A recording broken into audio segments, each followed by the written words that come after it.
What up, y'all? It's your boy R to the A to the S. Yes, Roz here with Perceivable Culture Blog. Today, I want to talk about um, three perspectives, and these three perspectives are basically looking at the issues in the black community and what are the causes or the root causes. And I think that these three perspectives are basically sums up the way the people view these issues. Of course, the first is institutional racism, white supremacy, or whatever you want to call it. That's probably the most, I would say, the most predominant ways. I would say, particularly from the older generation, the way that they would look at some of the root causes problems in the black community. I'm not going to say that not younger people don't as well, but from younger people that I know, this is not the prevalent way that they look at the root problems in the black community. And of course, looking at it from this perspective, of course, it is more the beliefs that a lot of the problems that you see, it could be violence in the black community, it can be poverty. All of these things have a root cause and a system that is pretty much set up to give advantage to white people and a disadvantage to black people. And it's been this way for hundreds of years.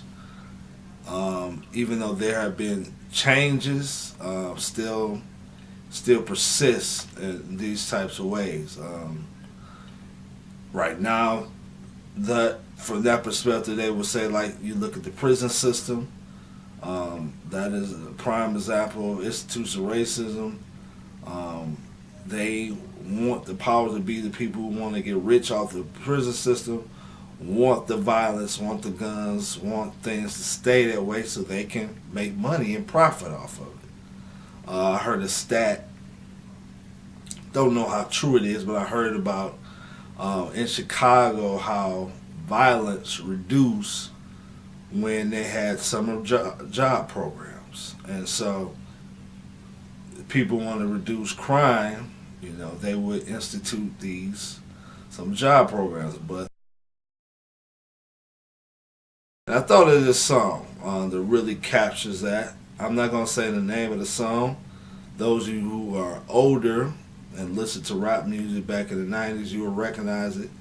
But I just want to say some quick lyrics from the song.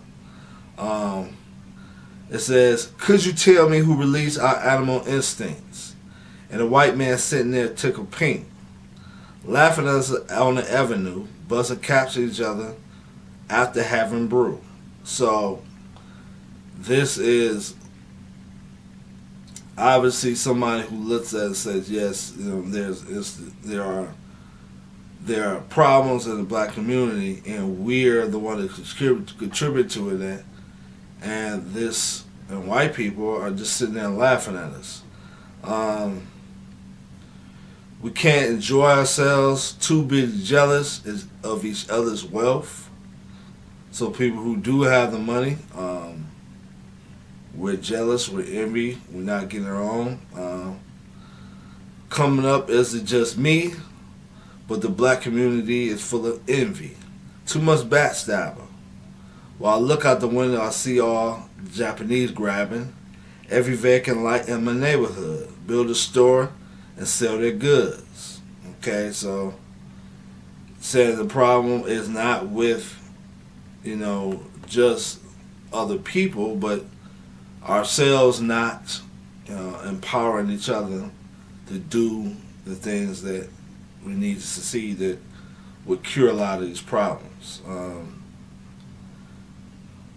To the country, I don't know what that word is. You know us, pole, N-words, nappy hair and big lips, 4 or 5 babies on your crotch, and you expect Uncle Sam to help us out. So again, this is a perspective. Like some people, if they were heard that today, they might even look at that as racist. But he's saying that, you're having all these babies, and that's part of the problem, and you expecting the government to pay for it. Says we ain't nothing but porch monkeys to the average bigot, redneck, blankety blank. You say coming up is a must, but before we can come up, take a look at us. Okay, so from this perspective, you have somebody just saying, racism is definitely a problem, but ultimately it falls back on us and our behavior and things that we are doing to destroy ourselves. And those who don't know who this was Ice Cube from the song Us. And I heard this example. And it was a man who grew up in Detroit. He grew up during a time, grew up with some people who would be known in Detroit as like some of the biggest dope dealers around in the 80s. And they had controlled a lot of stuff. The names was YBI, Young Boys Incorporated. There are some movies on YouTube if you want to see them. It's an amazing story on how they just took over during the crack era. But the guy I know grew up with these dudes, right? And he said that he knew that the path that they were going, not that they would be these legendary Detroit drug dealers, but they grew up in similar circumstances, single mother homes, things of that sort, right? But they both went two different paths. The reason why is because of the standards in the home. In his home, the mother was strict. He couldn't go off the porch, okay, let alone do the things that they did. Like they used to break into school and steal like the audio visual equipment.